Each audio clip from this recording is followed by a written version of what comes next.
eso y la policía ha capturado a delincuentes que tenían cartuchos de dinamita. Se presume, por labores de inteligencia, que iban a ser detonados en paraderos de transporte público. Tenían en su poder 3 cartuchos de dinamita, cartas extorsivas escritas a puño y letra para dejárselas a sus potenciales víctimas, listos para hostigar y someter a quienes estuviesen en la mira. No obstante, sus planes se vieron truncados. Agentes policiales de la comisaría de Condevilla lograron la captura de 4 presuntos extorsionadores que tenían todos los implementos ocultos en una vivienda. Se dedicarían a cobrar cupos a medio de transporte que operan justamente en el Callao con ruta al cercado de Lima. Observen bien, estos son los rostros de los presuntos delincuentes, denominados los Cangris del Norte. Identificados como Juan Carlos Casareto Corrales, Marco Antonio Guerrero, Luis Casareto y Alejandro Casareto, todos ellos quedaron a disposición de esta sede policial, en lo que se desarrollan las investigaciones. Bueno, imagine usted que tiene un negocio y que de pronto recibe un sobre Manila con una nota amenazante, pero además acompañada esta nota de cartuchos de explosivos. Esto es lo que hace un extorsionador, o que venía siendo un extorsionador en el Callao. Es un extorsionador dejando este sobre Manila, una carta en la que exige el pago de cupos. Al interior de este paquete, un cartucho de dinamita como muestra para sus víctimas que va en serio. El blanco de estos criminales es una academia de Muay Thai ubicada en la Avenida Colonial, en el Callao. Pues yo dejaron un sobre al frente, acá donde está la ciclovía. Primero fue ese y después el del frente, ¿no? Y ahora pasa con esto. En efecto, no solo se trata de un local bajo la mira de estos delincuentes. Utilizando el mismo método, con sobre Manila, un segundo gimnasio recibe la misma amenaza para que acceda a las exigencias de Lampa. Un artefacto, algo allí en el lado de allá. Y acá también. Estos delincuentes están arrasando con todos los negocios, uno a uno, en toda esta zona de la Avenida Colonial. Es cuestión de tiempo para que más comercios se sumen a la lista de los Cangris. Bueno, hay una propuesta para quienes acudan a movilizaciones, a marchas. Es la propuesta de la congresista Elizabeth Medina, de la bancada de Somos Perú. ¿Qué es lo que plantea? Partido, por cierto, del actual presidente de transición, José Gerí.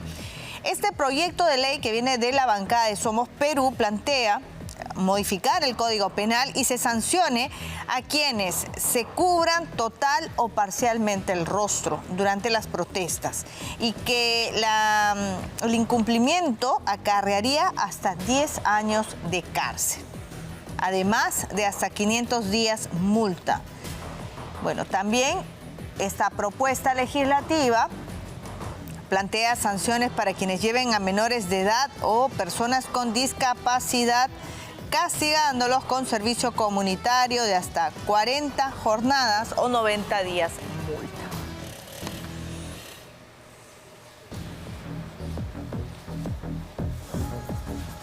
Bueno, Keiko Fujimori lanzó oficialmente su candidatura a la presidencia de la República hace algunos días. El asunto es que en el meeting que se dio en Trujillo utilizó una cámara del Congreso de la República para transmitir o grabar esta actividad partidaria, que nada tiene que ver con la función del Congreso en este momento. Bueno, a raíz de ello, el Jurado Electoral Especial de Pacasmayo ha ordenado un informe complementario para identificar al trabajador del Congreso de la República que utilizó una cámara institucional durante el mitin de Keiko. La autoridad electoral señaló que a fin de mejor resolver este caso, es necesario que se precise e identifique a dicho funcionario que utilizó la cámara.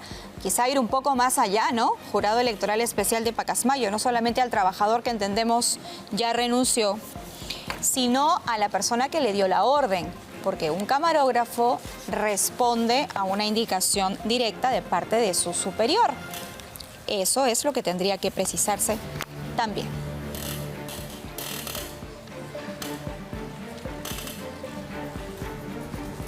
Bueno, y el caso del asilo o el otorgamiento del salvoconducto a Betsy Chávez va a ir hasta la Organización de Estados Americanos. Así lo daba a conocer el canciller Hugo de Sela, que van a presentar de manera formal el planteamiento del Perú en un breve plazo para que se realice antes de fin de año. Bueno, la idea, sin duda alguna, va a ser ganar un poco de tiempo, ¿no?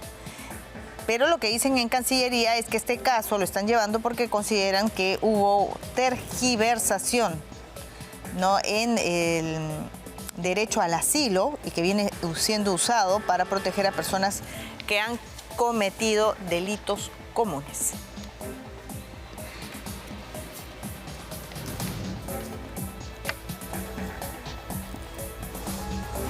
Bueno, Inmigraciones ha confirmado que la encargada de la Embajada de México en Lima abandonó el país la noche del último sábado.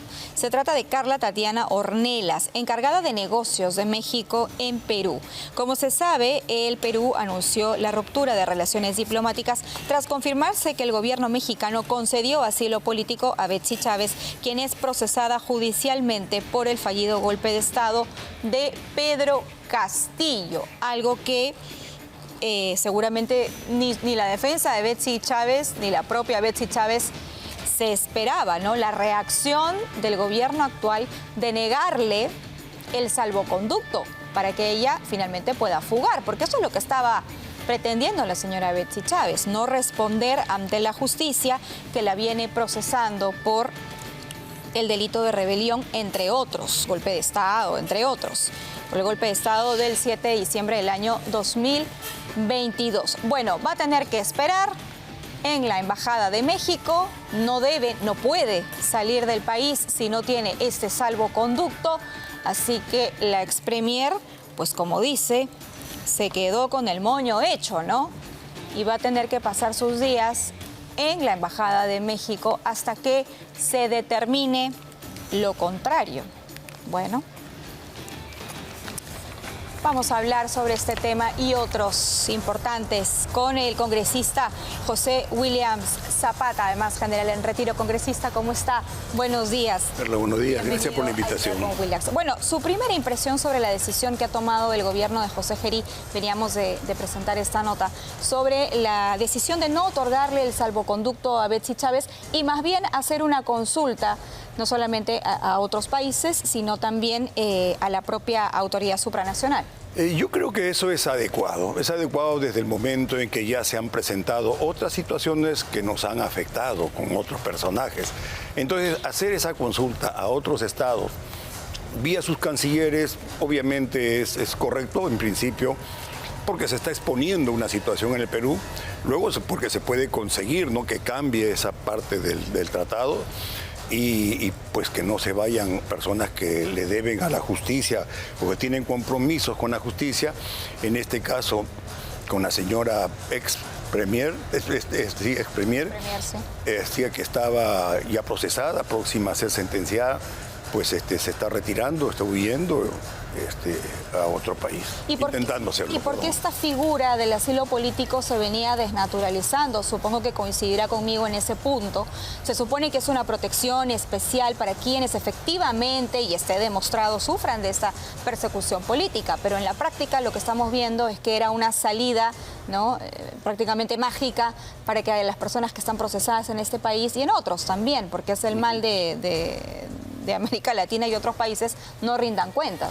Sí, es casualmente como tú dices, y lo preciso nuevamente, hay personajes como la señora Nadine, el señor Castillo, que han recurrido a esta figura diplomática para poder retirarse del país, y lo cual no es correcto. Me parece que eso no debe corregirse. Si se hace como corresponde, ¿no?, bajo el aval y la modificación del tratado, luego de conversar con los cancilleres y con cada uno de los estados, pues estaría bien. Seguramente le van a encontrar alguna forma. Y en todo caso, pues estamos esperando y nos tomamos el tiempo. Bien.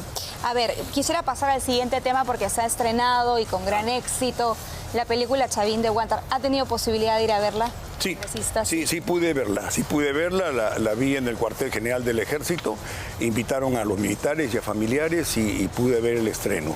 De modo general yo puedo citar que esta es una muy buena película y me parece que es muy grato escuchar que están yendo al cine, y están yendo al cine jóvenes, están yendo al cine. Fíjate que en esa época los chicos tendrían menos de 8 años, de 8 años para abajo, ¿no? Quizás 10, algunos por ahí, no, pero ya, bueno, más edad se recuerda, pero todos los que nacieron luego de ese año, pues no conocen la operación. Y no conocen además que usted fue un miembro clave de las Fuerzas Especiales del Ejército y su participación también fue notable en esta operación Chavín de Huántar, que permitió la liberación de estos rehenes. Sí, gracias, gracias Perla.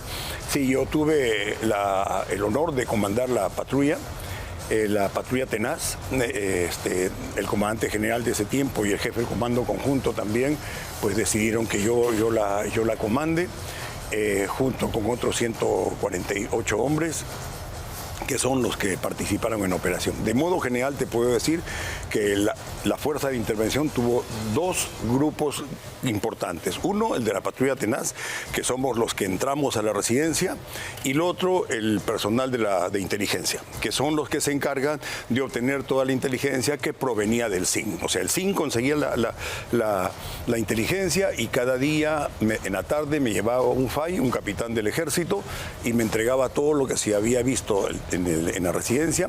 Lo revisaba con el segundo comandante, Lucho Calatrista, que lamentablemente falleció ya hace 3 años atrás, y luego compartíamos información con los grupos, y cada uno de ellos tenía que trabajar en razón a lo que se le decía, y creamos inteligencia al respecto de esa información. Fue una gran operación, congresista general, por supuesto, y claro, nos devolvió a 71 rehenes eran, ¿verdad? Y 70 salieron, bueno, todos salieron con vida, salvo el doctor Yusti, quien fallece luego, lamentablemente. Pero fue una operación exitosa. Yo estaba revisando un poco las estadísticas de otros secuestros en otros países y cómo se había logrado cada estado intervenir o no en liberar a los rehenes. Y realmente el número de personas rescatadas con vida, me parece que de Chavín de Huántar no hay otra situación similar en ninguna parte del mundo. Corríjame usted. Sí, ha sido calificada como la mejor operación del mundo o una de las mejores del mundo. Para nosotros es un honor que sea así. La tarea la hicimos bien, y yo aprovecho de esta oportunidad, y como en todas las veces en que he podido hablar a los medios, para saludar a los comandos que participaron en la operación y a la gente de inteligencia que participó en ella. A ellos le debemos bastante de esa tarea. Todos hicieron un trabajo conjunto y que permitió que de los 72 rehenes se rescataran a 71 con vida.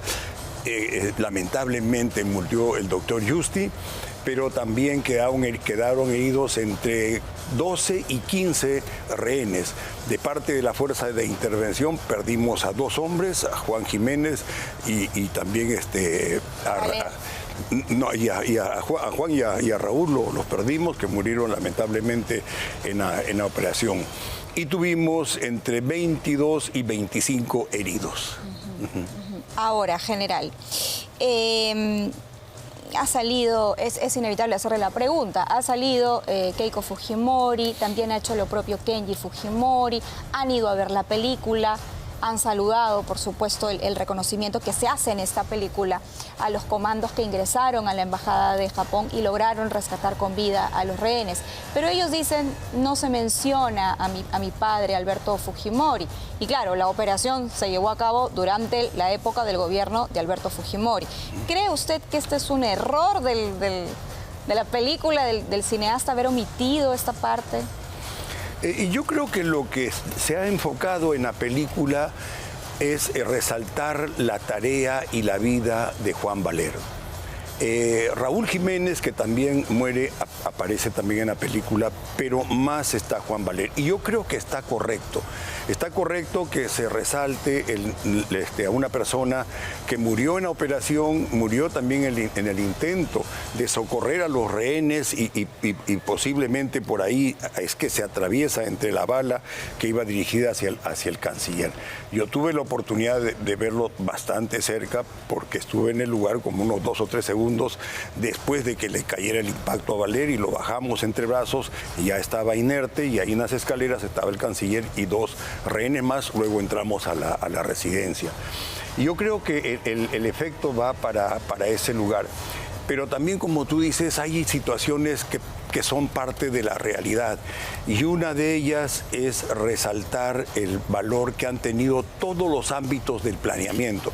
Yo creo que cuando cada ámbito se coloca en la parte que le compete, no hay ningún problema, porque todos hacen una tarea muy buena. Por ejemplo, en el ámbito político, que es el que le correspondió al señor presidente de la República, tarea muy difícil, por cierto, que es tomar la decisión y asumir con la responsabilidad de que si sale mal la operación, él va a tener, no solamente el Perú va a tener costos políticos, económicos, sociales y de seguridad, llevando por delante también el desprestigio de las unidades. O sea, todos tenían una serie de compromisos que han tenido que ser analizados por la parte política y ver cuáles iban a ser, por ejemplo, los problemas desde el punto de vista económico.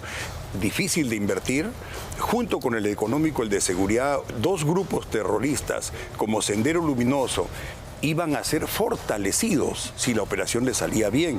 Y en ese sentido, pues hubiéramos tenido al MRTA y a Sendero Luminoso repotenciados con mayor fuerza, con dinero, y hubieran creado un problema desde el punto de vista de la economía, inversiones y todo lo que ustedes pueden imaginarse o pensar en la televisión, o problemas también de carácter social, descontento, desafecto, falta de credibilidad, se sienten vulnerables con el terrorismo comenzando, las organizaciones militares en problemas. O sea, iba a haber toda una carga que obviamente ha tenido que ser analizada por el gobierno, por quien lo presidía, y luego de que hicieron también unas coordinaciones con diferentes estados en el mundo para ver a dónde se iban los terroristas, pues al final, en razón a que la crisis se podía precipitar o ya se veía precipitarse, es que se decide el Ejecutivo hacer la operación y no cumplió. Creo que esa es la tarea. La tarea va por ahí. La tarea de otros niveles, como el operacional y el estratégico militar, son diferentes estamentos. El operativo es el que nos tocó, el táctico. Entonces, cuando alguien se sale de su sitio y se mete dentro de otro lugar, genera problemas. Y yo reitero lo que acabo de decir, la tarea desde el ámbito político, que es el que le corresponde a un gobernante y a todo su conjunto, ha sido bueno. Ahora bien, usted mencionaba, y esto es parte de la historia, ¿no? El presidente de ese entonces, estamos hablando de Alberto Fujimori, intentó en algún momento dar una salida política a la crisis que se vivió en la embajada, con los rehenes en la embajada de Japón aquí.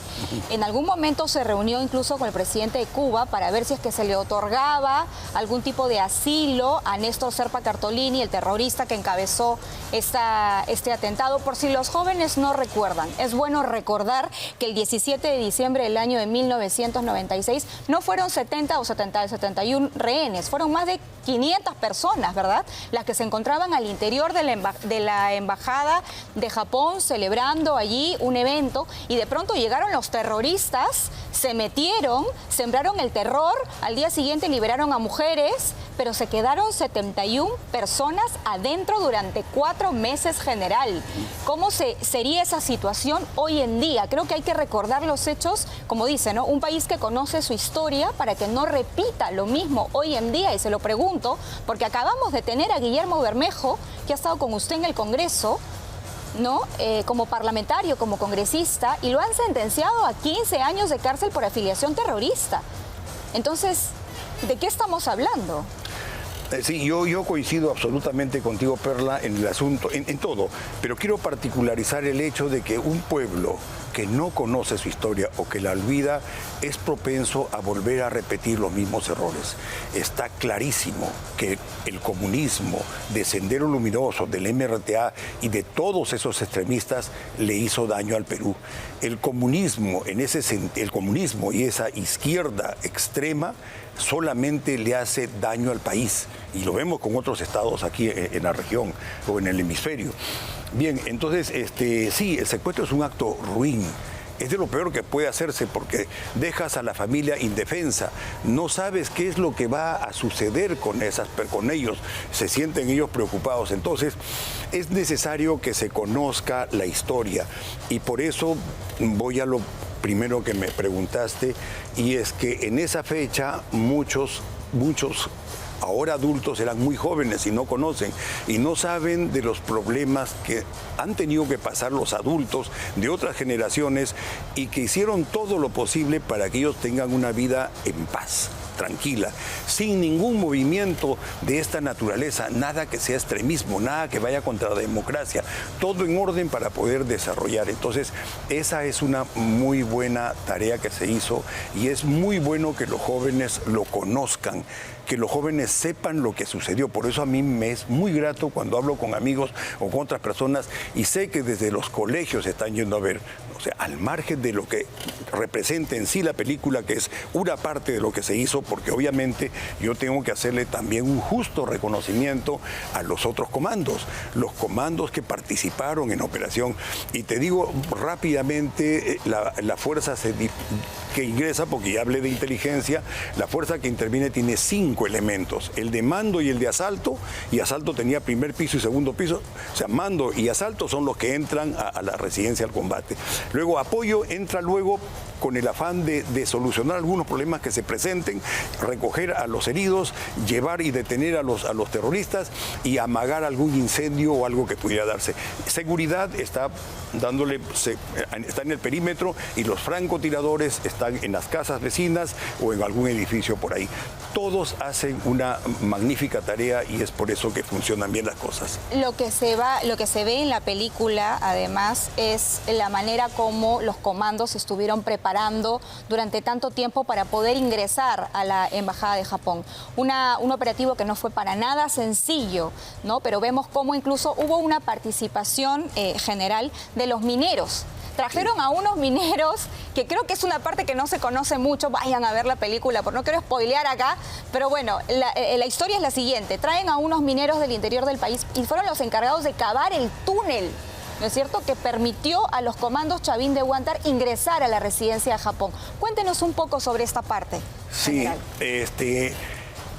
luego de hacer los planeamientos como respondía, y el planeamiento o un plan siempre es perfectible, hicimos el primero a 2 días de que se hiciera la operación, 2 días quedó terminado, pero esa noche el jefe del comando conjunto me dijo, voy a las 21 horas y debo encontrarme con el plan. O sea, trabajamos y tuvimos un primer plan.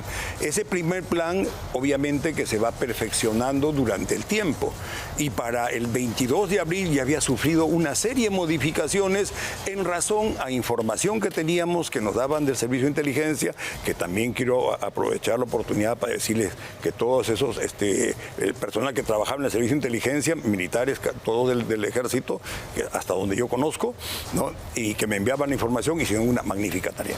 Muy bien, o sea, cada uno tenía que hacer un trabajo al respecto, y dentro del planeamiento emergió la posibilidad de hacer túneles. O sea, podíamos pensar en pasar por las paredes, por debajo de las paredes, por túneles o por otra cosa. Es parte del planeamiento que cada vvez va mejorando. Entonces, ¿quién toma la decisión de traer a los mineros? ¿De dónde vinieron? Los mineros, yo hablé con un ministro de Defensa, el general José Huerta. José Huerta, él estaba de comandante general de la 31ª en Huancayo, y su sede era todo lo que es Junín, y ahí estaba Loroya y también Cerro de Pasco, una parte. Entonces él me contaba que recibió la orden del comandante general del ejército, obviamente los órdenes también venían de más arriba, la presidencia, así es. Entonces se decidió de que vinieran unos mineros, y a los mineros los captaron en La Oroya principalmente, muy buenas personas, que también yo les hago el reconocimiento a ellos por la tarea que hicieron, porque lamentablemente película, la parte 2. La parte 2, que lamentablemente inclusive hasta perdieron su trabajo, muchos de ellos, y otros ya han fallecido. Pues los reúnen y les dicen que hay una tarea que hacer, y que por un desmoronamiento de una mina habían quedado ellos, unos mineros atascados y cerrados, y era necesario ir a rescatarlos. Entonces salen de La Oroya. No les dijeron que era para acabar un túnel para entrar a la embajada. Para nada, es más, los mineros entran a la residencia y no pudieron encontrarse con su familia hasta después del 22 de abril, porque podía haber pérdida o fuga de la información. Ellos hicieron el trabajo, y como no se daba la operación, los llevaron a Puno, a Cajamarca, a diferentes lugares, pero no los dejaron, y obviamente ellos lo entendieron, y eso se tiene que reconocer. No reclamaron, sabían que era por un bien mayor que salvar a los rehenes y retirarnos al Perú de una desgracia que podía pasar. Desde que se ha estrenado la película, son 500.000 asistentes ya que están yendo a las salas. Yo personalmente estuve el fin de semana y quiero decir que hemos llorado al término de la película. Es emocionante, sinceramente, hasta las lágrimas, ver cómo los soldados de este país, los comandos, ingresaron y rescataron y expusieron sus vidas, ¿no? Incluso en un momento salen realmente heridos y bueno, afectados por lo que estaba pasando. Usted, cuando ha ido, ¿qué le ha parecido el papel de Sergio Galiani, que me parece que es el actor que le da vida a usted en la película? Sí, es Sergio Galiani. Yo conversé con él una vez. Leí también que él había estudiado particularidades mías de cuando estaba en actividad y era coronel, y después también se había remitido al Congreso y a la presidencia del Congreso. Entonces yo creo que es un muy buen actor, muy versátil, puede decir cosas muy anecdóticas, puede hacer reír, como puede ser bien serio, como fue en la operación. Yo creo que hizo muy buena tarea, como los demás actores que y mostraron lo que hizo la patrulla. Y aquí quiero precisarte de que dentro de los entrenamientos había una tarea que tenía que hacer el jefe del segundo piso con sus cerca de 40 hombres. El jefe del primer piso y luego el jefe del segundo piso, también una tarea junto con sus hombres.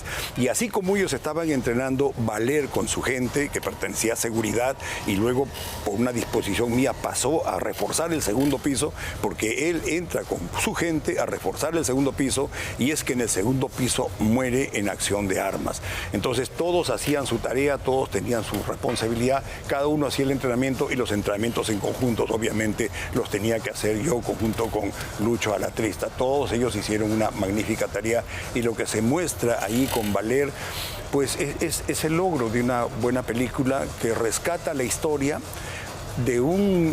la historia del Perú, ¿no?, contemporáneo, al alejarnos del terrorismo, de lo que es malo, recuerda también de alguna forma, y ahí de repente ahí habría que hacerle un poco más de precisión, lo que fue Sendero Luminoso y el daño que hizo junto con el MRTA, y también nos da a pensar de que gracias a esa operación que no se profundizaron los males, no se volvieron a levantar ellos, no se repotenciaron, y los vencimos en el terreno militar y policial. Pero sí falta, y aprovecho esto, vencerlos todavía en otro terreno político, en el terreno de las ideas, y por eso es que yo valoro que la película la vean los jóvenes. No debemos ver personas porque tenemos que votar en abril. Tenemos que votar en abril. Y el partido que ha llevado a Guillermo Bermejo también se está reagrupando y quiere postular en las siguientes elecciones. Entonces, eso a mí sí me parece gravísimo. General, usted también es congresista, porque cuando uno mira la película es imposible no sentirse orgulloso de ser peruano y de querer lo mejor para nuestra patria. Y entonces, ¿cómo es posible, le preguntaba hace unos instantes, que hayamos tenido a un terrorista sentado en el Congreso? Están cambiando las armas por curules. ¿Para qué? Para legislar desde allí a su favor, ¿no es cierto?, para torcer el Estado de Derecho, para quebrar la institucionalidad. Y eso creo yo que es lo que tiene que entenderse. Eso es lo que tenemos que entender todos los peruanos, que no podemos permitir regresar esa etapa ya la hemos superado como país y debemos mirar en adelante. No sé qué opina usted, general. Sí, totalmente de acuerdo contigo, Perla. Esto se debe superar y es una tarea del Estado y de la nación. La lucha se tiene que hacer en diferentes ámbitos. La lucha desde el punto de vista de la comunicación, de las películas, pues está dada. La lucha que se tiene que hacer por los medios es la que están ustedes haciendo, recordando lo que sucedió y haciendo ver de que todo aquello que tiene que ver con el terrorismo, que ha hecho mucho daño, no puede volver a suceder, pero ni para asomo, no puede volver a pasar. Y eso se tiene que entender. Y hay personas que pueden estar creyendo algo que no va a funcionar, porque no funciona el extremo de la izquierda, o esa izquierda mal concebida no va a funcionar, solamente va a crearnos problemas. Entonces hay que entender eso y hay que ver para dónde se vota, pero pensando en las cosas que han pasado y pensando en lo que se quiere para su país. Ahora, yo, permítame, porque como le decía, en la sala, cuando vamos a ver la película, la gente termina llorando y la gente termina aplaudiendo de pie.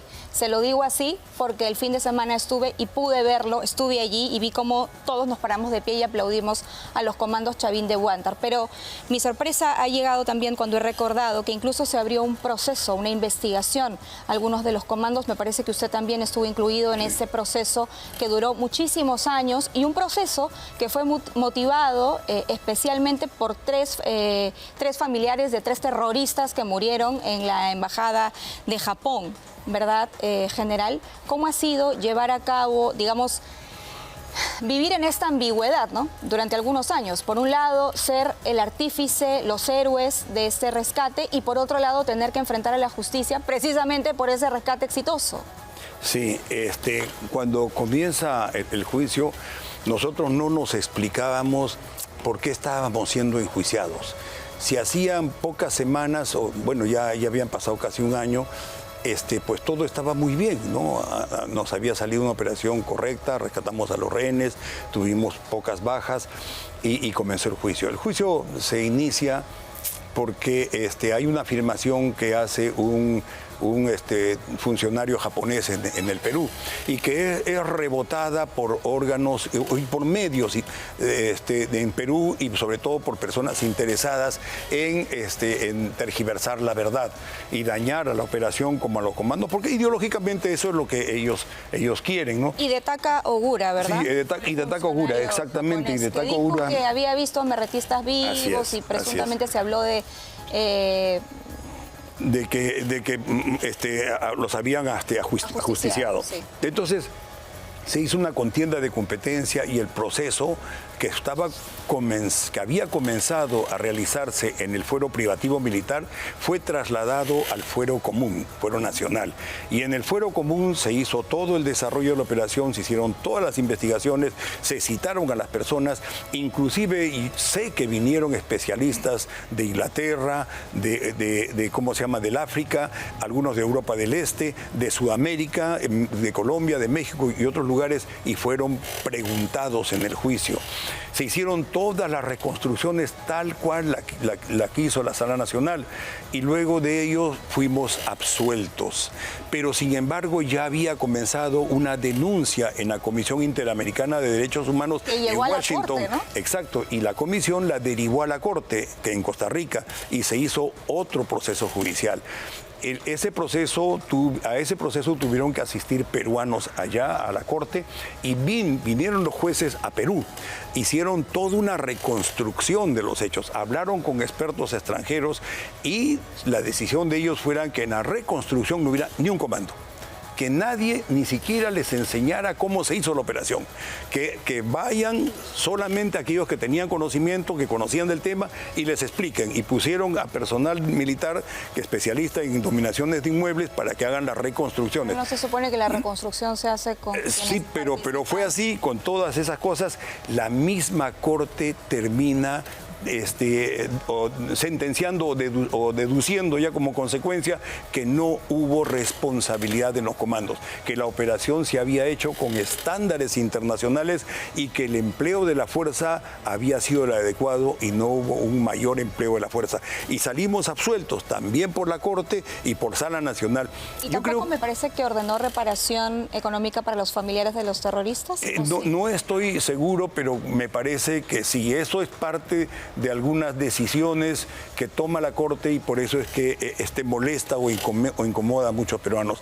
Hay muchas decisiones donde se ha favorecido o por lo menos se le da dinero a víctimas que dicen del terrorismo, ¿no? y otros que están fugados. No son víctimas del terrorismo, son terroristas. Pero sin embargo los militares tenemos problemas porque inclusive ahora que existen estas dos leyes, sobre todo la de lesa humanidad, pues está la interpretación que hacen los jueces y simplemente no están terminando los juicios, ¿no? En un proceso que tiene ya que... aplicando control difuso. Están evitando pronunciarse bajo el amparo de esta ley.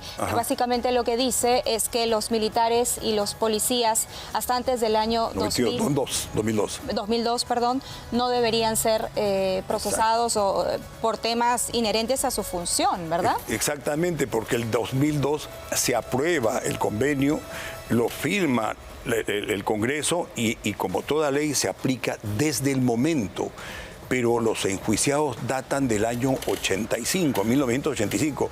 Por eso es que tienen procesos de 35, 38 y más de 30 años. En su caso, ¿cuántos años duró el proceso? Yo sé que fueron absueltos, pero ¿cuánto tiempo duró el proceso? Yo creo que debe haber durado por lo menos unos 6 o 7 años, si no me equivoco, si no son unos 8 o 9 años en que duró el proceso.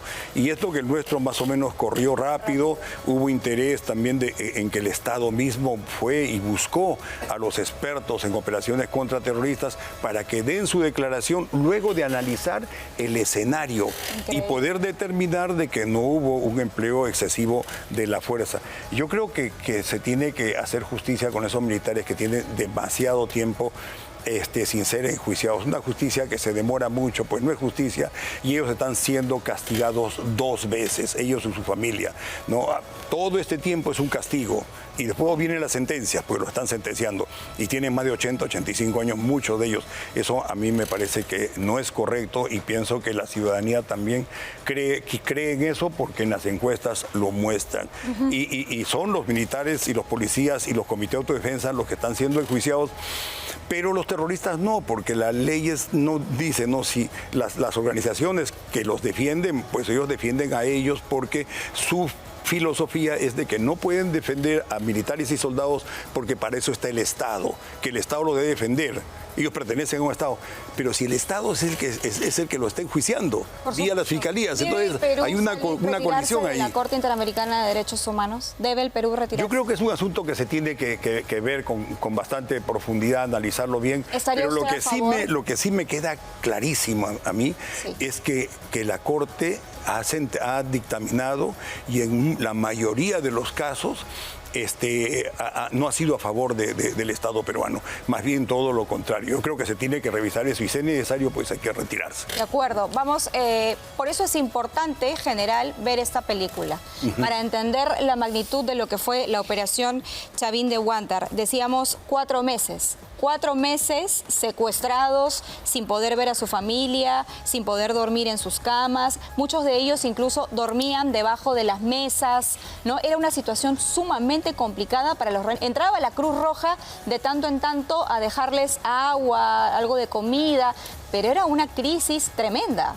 Sí, y como hablábamos antes, uno de los crímenes más grandes es quitarle la libertad a la persona, secuestrarlo. Y la familia no sabe qué va a pasar con él. Lo van a matar, aún sigue vivo, es peor. Es todo un martirio. Y esos hombres, los 72 rehenes, lamentablemente murió el doctor Justi, estuvieron todo ese tiempo allí. Y también quiero hacer un reconocimiento por intermedio de tu programa, Perla, a los rehenes por la tarea que hicieron. Fueron colaborativos en todo momento, grandes personas, y tuvimos más o menos entre 22 y 25 heridos. Nosotros 2 muertos, como te dije, Raúl Jiménez y Juan Valer, y hubieron comandos que perdieron el brazo o la pierna, 25 en total heridos.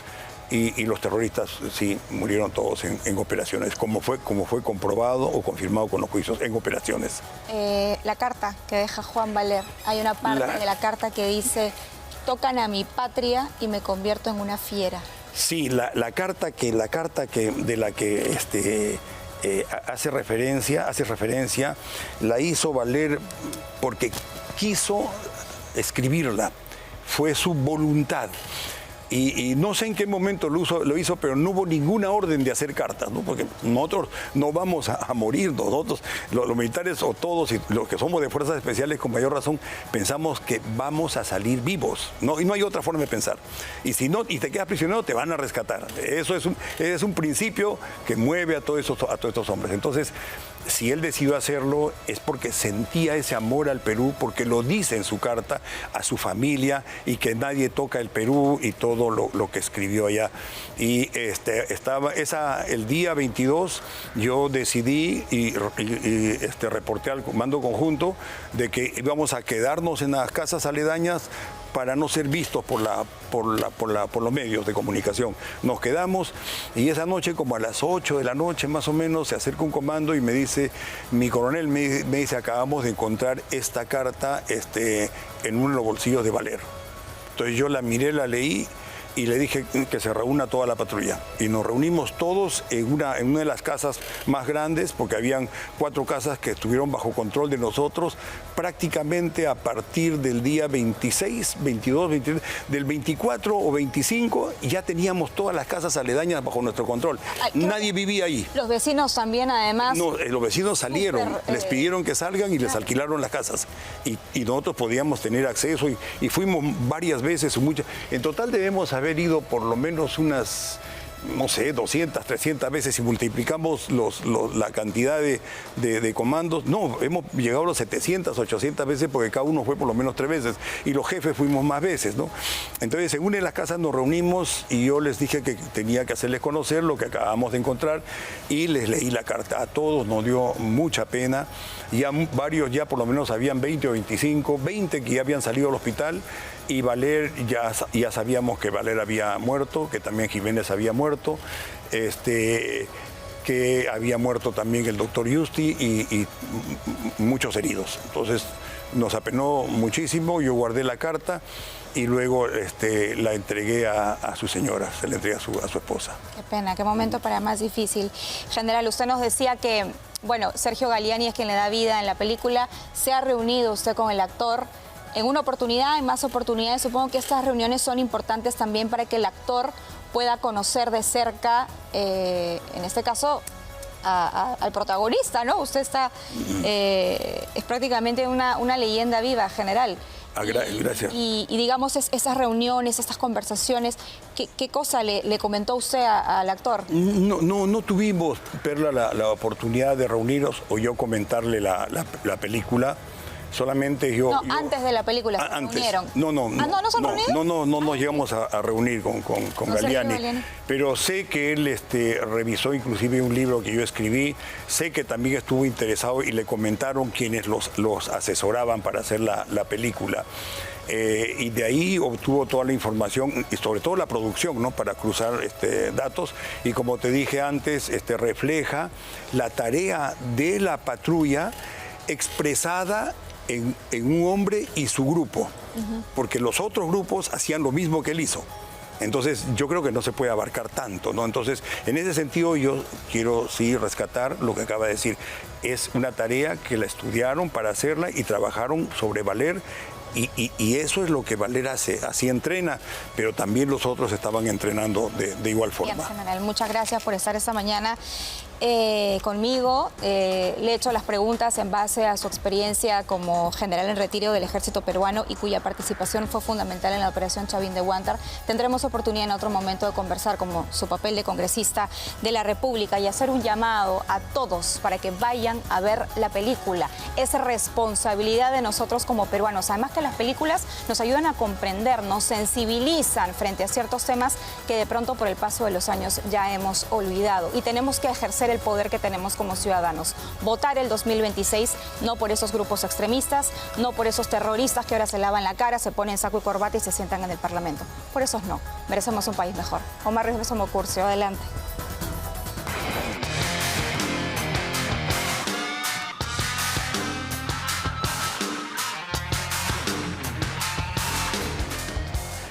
Muchísimas gracias, Perla, bien dicho. Bueno, vamos ahora con los deportes, rapidito, porque la selección peruana está en este instante viajando desde algún destino en Europa, porque lamentablemente todo se trastocó. Perú llegó a París con un tremendo retraso. Lamentablemente Rusia es un país en guerra y el vuelo se había suspendido, retrasado por un piloto que estaba enfermo de la línea aérea de Air France, 2 veces suspendido. Y al final, ahorita están volando para tratar de llegar a San Petersburgo, en Rusia, donde va a jugar Perú el día miércoles, pero por la diferencia horaria está a la vuelta de aquí el partido frente a Rusia. Este es el trabajo ya hace un par de días, porque Perú pernoctó en el hotel del aeropuerto Jorge Chávez. Están en 2 grupos. Un grupo se adelantó el día viernes hasta París. Otros han llegado desde Europa. Así es lamentablemente la situación, pero ya nos comentan que están volando a algún territorio europeo para aterrizar en las próximas horas en San Petersburgo. Y uno de los convocados, de los nuevos, es Adrián Ugarriza, que anotó 2 golazos el fin de semana en la Liga de Israel. Miren, Adrián Ugarriza en su prime, jugando en Israel. Qué duda cabe que está bien convocado Adrián Ugarriza. Marcó 2 tremendos golazos, dio una tremenda habilitación. Este es el primero. Miren cómo se acomoda con la pelota. Hace un pequeño enganche con derecha, define con la misma pierna. Adrián Ugarriza, de las novedades en la selección de Manuel Barreto. Miren, ya tiene 7 goles Ugarriza en 14 partidos en Israel. Yo sé que mucha gente dirá, no, pero la Liga de Israel, no, está bien, está jugando en Europa, se está buscando un lugar Ugarriza. Y ahí es, miren el segundo gol, cómo pincha la pelota. Como crack, Ugarriza, perfecta definición, pinchando la pelota. Esta es la celebración y como si fuera poco, Ugarriza sería quien habilita para el tercer gol. Miren la asistencia, miren el pase genial de Ugarriza con la pierna derecha para el tercer gol de su equipo en la primera división. El que también anotó ayer tarde por la noche, lamentablemente no ha sido convocado, por justamente jugaba este partido muy ajustadito, pero anotó con el equipo del América de Cali de Colombia. Luis Ramos, que ya estuvo presente en el ataque de la selección peruana en el compromiso de hace ya varias semanas en Chile frente a la selección local. Bueno, Ramos volvió a anotar en la goleada del América de Cali, que ya me parece que ha adquirido su pase definitivo. Y en la Argentina, este fue el partido más importante del planeta el fin de semana. En imágenes está Dua Lipa, la cantante británica que había dado un concierto en Buenos Aires. Y Boca frente a River. En la banca, un peruano, Luchito Avíncula. Aquí lamentablemente la lesión de Maximiliano Mesa, rotura del tendón rotuliano de la rodilla izquierda. 9 meses, lamentablemente, para Mesa, alejado de las canchas. Y Ezequiel El Changuito Ceballos a los 46 marca el primer tanto del equipo Ceneice. Y luego a los 47, rapidito, buena jugada del Changuito Ceballos y la definición del uruguayo Miguel Merentiel. A los 85, ¡ay, la defensa de River, qué horror! Milton Jiménez finge un penal que no existe para la salida de Franco Armani, el campeón del mundo argentino. Bueno, se agudiza la crisis del equipo de River, de Marcelo Gallardo, que había renovado contrato esta semana, pero lamentablemente para River, Boca celebró en la Bombonera no ha sido un buen año para ninguno de los dos más grandes de la Argentina. Ahí está la celebración en camerinos, ahí está Lucho Advíncula, con el técnico de Boca, con Claudio Úbeda. En los camerinos.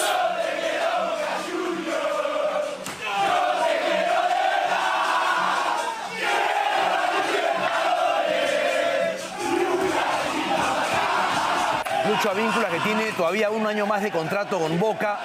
Veremos si se queda o no.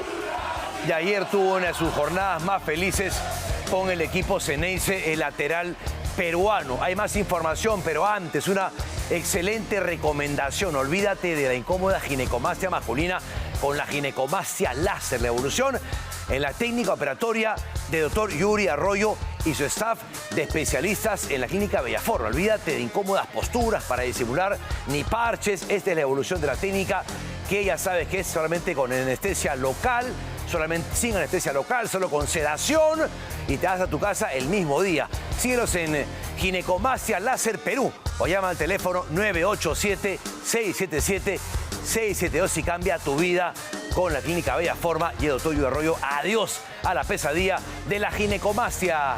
Vamos ahora con las celebraciones de Universitario de Deportes, el tricampeón peruano. Más imágenes de lo ocurrido el día viernes hasta la madrugada del día sábado en el Estadio Monumental, la fiesta del tricampeón.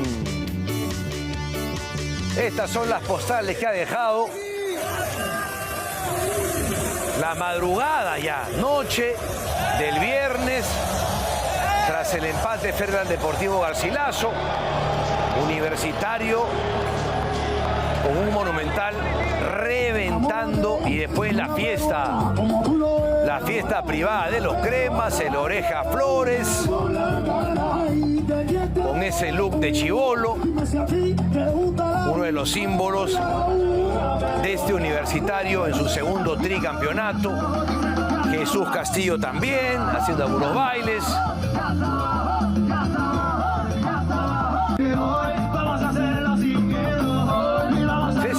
César Inga, que veremos si existe alguna propuesta importante para que se vaya al extranjero. Bueno, esa es la celebración de Universitario de Deportes este fin de semana tras la obtención de su segundo tricampeonato. Nada más en los deportes, pero hay más información. Muchísimas gracias. Muy buenos días.